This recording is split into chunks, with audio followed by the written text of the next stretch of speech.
So I would like to begin by acknowledging that the immediate land on which we gather is the occupied, seized, and stolen ancestral territory of the Susquehannock due to a 1652 peace treaty the Susquehannock tribe signed with the state of Maryland.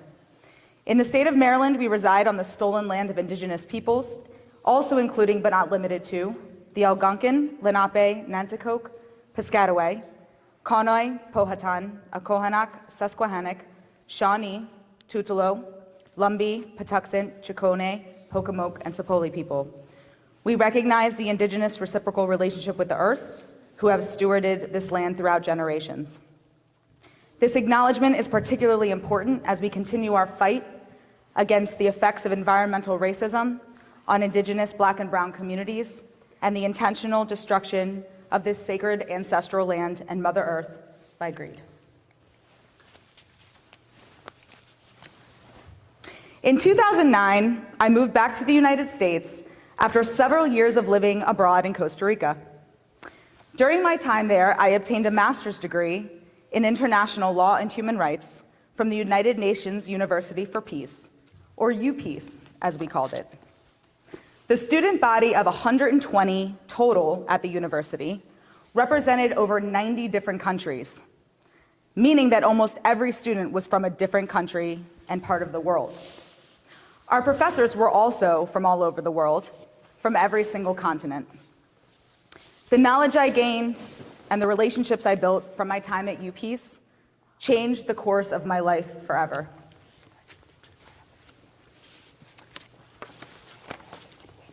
Studying international law and learning about the United Nations at UPeace, while inspiring, was also enraging.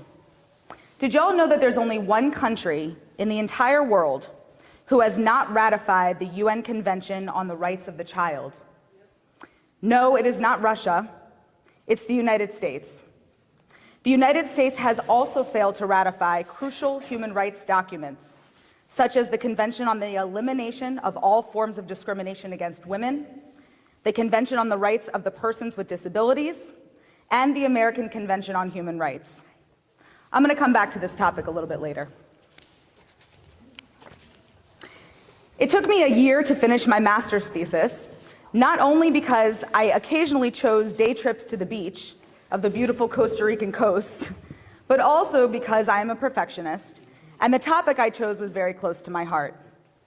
My New Mexican roots led me to write my thesis on the human rights abuses by the United States at the US-Mexico border.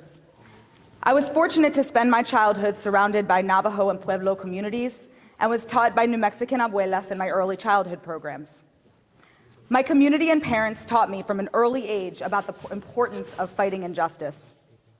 I was really proud of my thesis, even though I submitted it very late. After graduation, I worked and lived in Costa Rica for a few more years, and when I moved back to the United States, I finally knew what I wanted to be when I grew up. A teacher.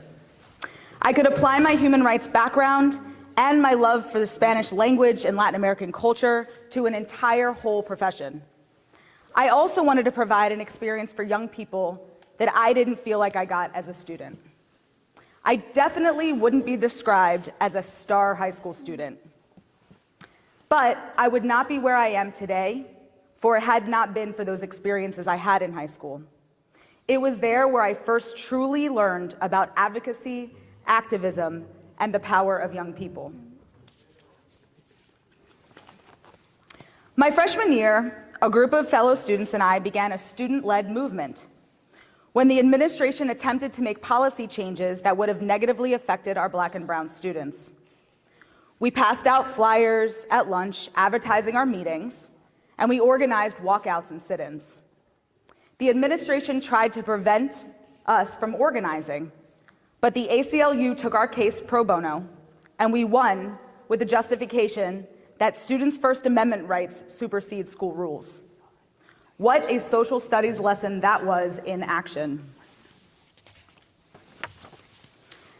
As a teacher, I know how important it is for students to connect with the curriculum and see themselves in what they're learning. In high school, my diverse group of friends and I didn't see ourselves in the curriculum. We didn't feel like our voices were valued as young people. I was kicked out of class when I challenged what I was learning and expressed my opinion, and eventually I just gave up. I began skipping school a lot and getting suspended for doing so. I almost didn't graduate due to my horrendous attendance and discipline record. One time, my mom had to reinstate me in school after a suspension. They handed her a stack of absence notes where I had forged her signature. My mom went through them one by one. Not mine, not mine, not mine, mine, mine. She missed a lot of them, though. I had practiced and practiced and pretty much perfected her signature. My poor mother, what I put her through. But I'm good now, Mom. She's right there. I'm good. I believe that everything I went through in high school makes me a better teacher. I can relate to many of the feelings and experiences of my students, and I can teach them how to not get caught when they try to do the things that I used to do. Young people these days sometimes are not real slick about it.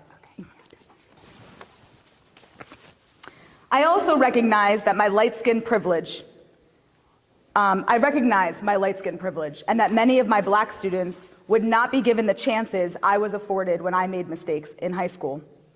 The fact that I still graduated, despite my atrocious attendance and discipline record, is a testament to that privilege.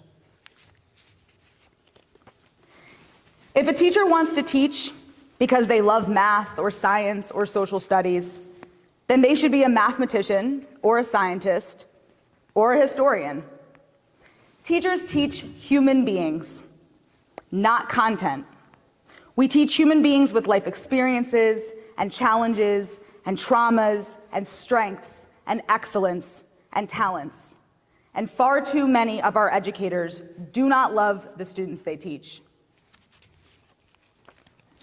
I'm fortunate to live in the community that I teach in, and many of my students are actually my neighbors. It takes me 29 seconds to get to school every day. I can walk to work. I don't, but I should. I know and I love my students and their families. I prioritize building strong relationships with my students and making sure that my classroom is safe, affirming, fun, and welcoming. I know the challenges, struggles, strengths, and needs of my community. I remember the day well, when the excitement over possibly getting out of school for a couple weeks because of some weird virus turned to absolute fear. My students began realizing the gravity of the situation, and they trusted me in sharing their concerns about what was going to happen to their family's access to food, or to their family's employment, or to their access for food, or their employment. They were scared, and rightfully so. And thus, Columbia Community Care was born. On March 11th, 2020, I posted on Facebook, quote, "If they close HCPSS, I volunteer to run meals to students and families who are in need or help in locations where food will be offered. Who's with me?" End quote. I hope that the post would encourage others to join me in collecting donations of food and household supplies for families who would be facing exacerbated hardships due to the pandemic. 3 days later, on March 14th, I created Columbia Community Care Facebook group, and we began gathering donations and organizing our initial distribution sites at Swansfield Elementary School, Oakland Mills Middle School, Wild Lake Middle School, Lake Elkhorn Middle School, and Howard High School. And many of those people that started this out with me today are here today in this audience. Soon, our 40-member Facebook group turned into over 7,500 Facebook members and hundreds of volunteers, with forces of volunteers coming together to run pantries and distribution sites for hours and hours at a time, and with the support and generosity of our donors and our numerous community partners. Columbia Community Care has been able to provide basic necessities to hundreds of thousands of residents in Howard County and has completed over 13,000 home deliveries.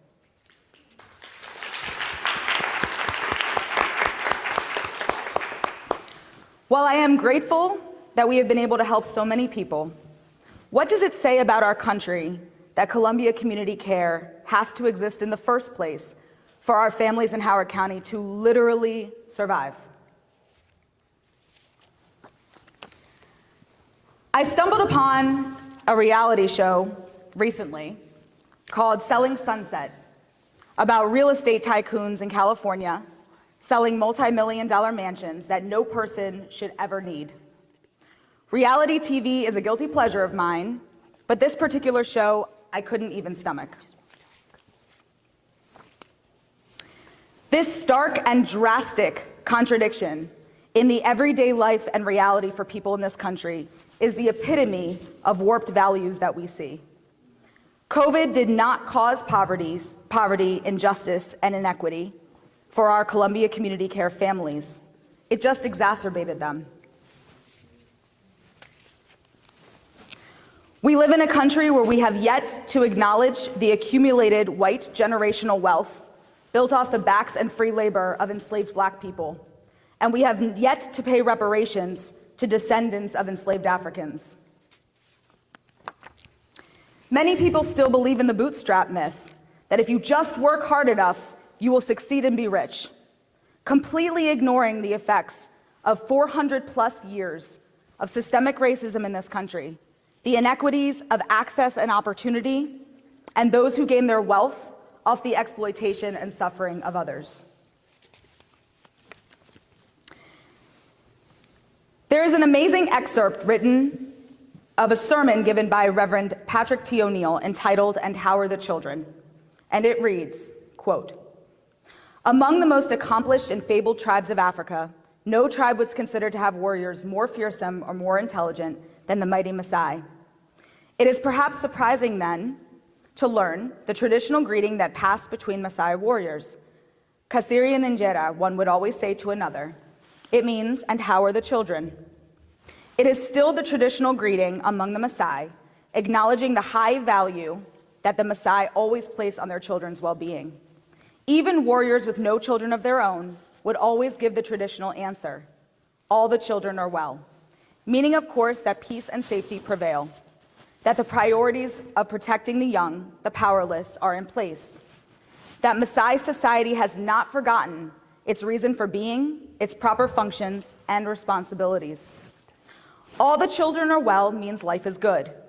It means that the daily struggles for existence do not preclude proper caring for their young. I wonder how it might affect our consciousness of our own children's welfare in our culture if we took to greeting each other with this daily question, and how are the children?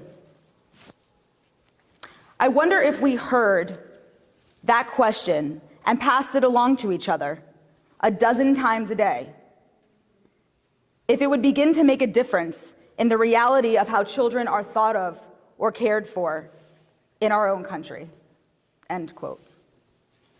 The way we treat children in society is a representation of the values that we see in that society. The United States hasn't ratified the UN Declaration on the Rights of the Child, which is as clear of a picture as it gets. In a country where people can afford to buy $45 million homes, an organization like Columbia Community Care should not have to exist. Columbia Community Care is a Band-Aid, when what we truly need is to address the root illness. Grassroots mutual aid organizations like Columbia Community Care should and do inspire us to unite in our efforts to better our world. But charity is not a solution to injustice. We must fight to change the system that creates the injustices that we see, the system that is working exactly how it was meant to work. That is why Columbia Community Care is expanding its mission to address the needs of our community around education, health and healing, and purpose pathways, while still continuing to provide food and resources. With our community partners, volunteers, and supporters, we will begin programming soon for what will eventually become Columbia Community Care Peace and Justice Center. It is time, in fact way overdue, that we address the injustice in our community, and I hope that you all will join us in this effort. In 2020, Columbia Community Care won Best Volunteer Organization and Best of HOCO Pandemic Hero. And in 2021, CCC won Best Volunteer Organization for a second time. While I would certainly agree that all of those who contribute to the work of Columbia Community Care are in fact heroes, because they are, let's not forget those who I also describe as heroes. Those who continue to get up day after day and do whatever it takes by any means necessary to ensure their families survive. I dedicate this talk to you. Thank you.